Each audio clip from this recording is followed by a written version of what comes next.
I know someone. He came to me for help because I was his last hope. Things are like kind of falling apart for him. He's not doing well in school. He came to me apparently for school, right? But his mind was also a little messed up.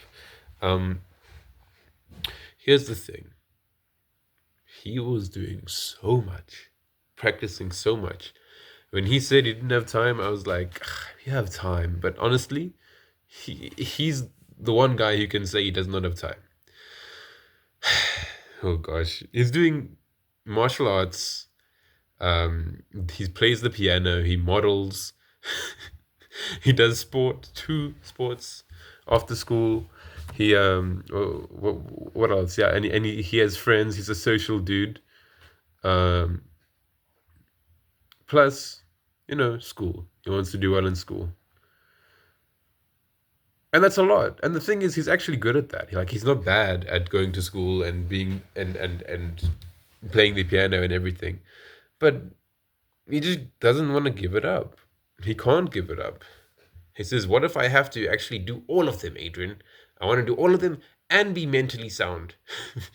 I'm like, bro, if you want to do all of them, you accept mediocrity in all of them. You've got to choose. Obviously, he's not going to listen to that. That's like a dumb, it's dumb to him. But that's the truth of the matter, isn't it? Well, maybe. But here's what happens when you choose one. You've still got others left over, and they pop up. I've developed the skill of drawing. I'm really good at art. Okay, I can draw. I can use my oil pastels. I can, I make the teachers proud. Let me tell you that. But I'm not in school anymore, and now that skill is dormant, and it's come out in me drawing other people during class. And so I drew this girl during physics class, an hour and a half it took me, and it looks quite realistic. And people are like, "Damn, that looks good. You're good at drawing, Adrian." Okay, she didn't like it because it didn't look very good, but I draw the truth. Okay, not some falsehoods. Anyway, is that what that skill is there for? For me to draw people in class? Like, what am I going to use that for? I'm not doing anything in art. I'm doing computer science. Why am I drawing? It's because, and this is something you might not have thought of. When you choose your one thing, um, stuff you've learned from other skills actually comes up. When it comes to art, I have learned to be okay with the mistakes I make. And when they come up, there's no trigger anymore. I'm not like, damn it, I made a mistake. I need it to be perfect. It needs to look how it looks in my head. No, your artwork just evolves as you go along, and you edit it and you fix it, and you're like, oh, that looks kind of good. Oh, that doesn't look right. I'll fix it like that, and it looks realistic at the end. Okay, it's a process. It's an evolution. That's what I've learned to do in my own life. So this is where these skills go. And if you tend to stop practicing that um, sort of process, well, then it's going to pop up again. You're going to feel the urge to draw someone or do something. Your skills are leverage. Now I can draw people. Like, imagine I caught a girl, right? I'm like, okay, I like that one, looking fine. Um, I got up to her. I'm like, hey, I can draw. Did you know? She'd be like, no. Okay, and then I can say, okay, first off, I need a picture of you, and then I can get to drawing you. All right, who's gonna say no to someone drawing them, bro? Like, haha. Okay, then I draw her and I give her the picture. That'd be so cool, right? Okay, that's my leverage. Um, I could probably also turn it into a business. But the point is, that skill has come with other skills. Like I said, I needed to learn how to not be upset about my mistakes. Some people, they still get upset with their mistakes. They're perfectionistic.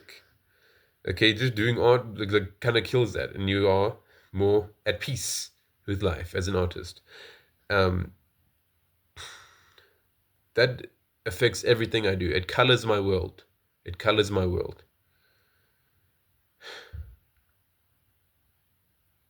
So in reality, these skills that you learn actually have things in the background parts to them that actually you adopt into your own life. And you need to think, what is this? And then adopt it into your own life. Because we like to just keep the skills we learned for a particular thing with that thing. The skill of art, yeah. I've learned how the skill of art and, not being perfectionistic and all that. Sometimes I forget it in the real world because I keep it in my art, not in the real world. If I apply what I learned there into the real world, things are a lot easier. Things make a lot more sense.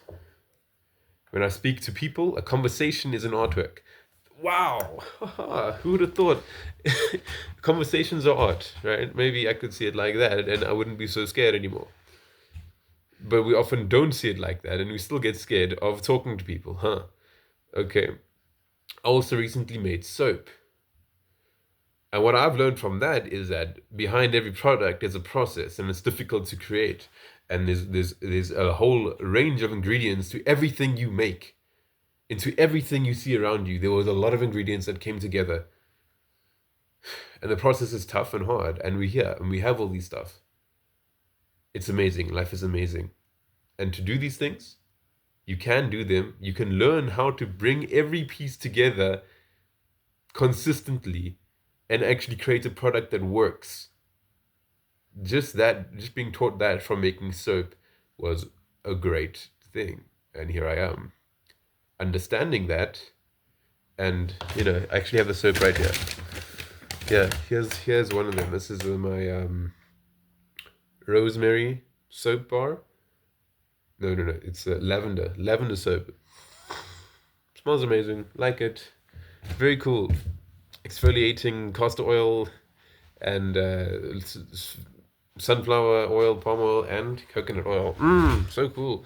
You probably don't understand any of that, but I made that, bro.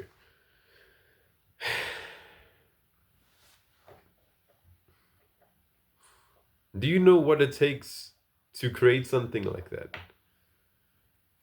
The ingredients that are behind it? Probably not. A lot of people don't. And now I can apply this to other stuff.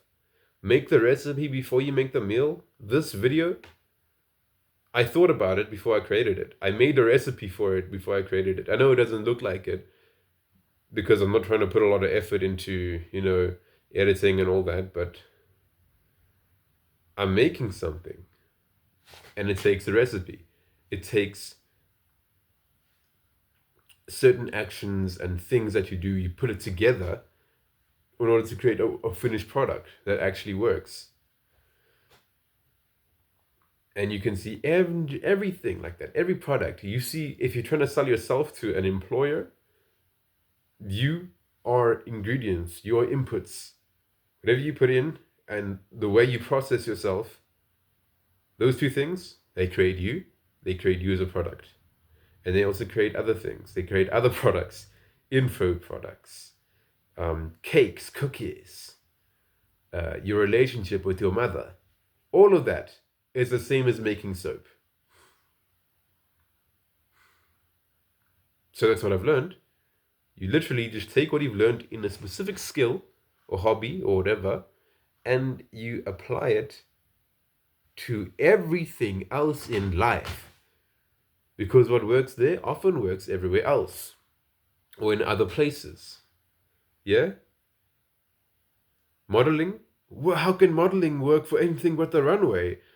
The way you dress, okay, is cool, right? But whatever, it's the way you wear it that matters. And modeling teaches you how to wear that, right?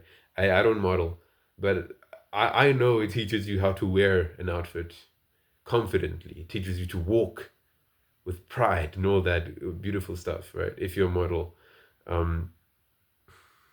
If you do martial arts, you learn the intricacies of how to, I don't know, trick people you learn people skills. You have to kind of bait others and bring them forth. Look at where their weaknesses are their strengths are, even before you go into battle with them, right? At least I think that's a skill. I don't do these things, but I'm just assuming that's what you have to do. And those things you can bring to the rest of your life as well, looking at at others. And if you're competing with someone in business, you take the skills you learn from martial arts, and you look at them. What are your weaknesses and strengths, and how can I overcome you? And in the little jabs and trickeries as well. You know, there's a thing I learned from doing kickboxing. Um, it's like a beginner thing. I wasn't there for very long, but it's like you do this, right? You have your stance, you have your front hand, your back hand, and you punch with your front hand, which distracts them. They try to block it, and then you just have your forehand behind it, and you punch them properly. This one was just a fake jab. That's trickery. That's technique. That's strategy, right? Other thing I learned was that you punch through an object. Your target is not the object, it's through the object. Which then teaches me, hey, the finish line is not the finish line. It's not done when you reach the finish line. It's done a little bit after, which keeps you going, keeps you pushing, even at the end. Because at the end, your mind wants to give up. It's like when you want to piss as you go into the bathroom, and not when you're at the toilet. Like, I hate when that happens, but it's the same kind of thing. Wait until you're actually at the toilet. So that's what you do with your skills, okay? You apply what you've learned to your real life, and then it works out. And then you're fine.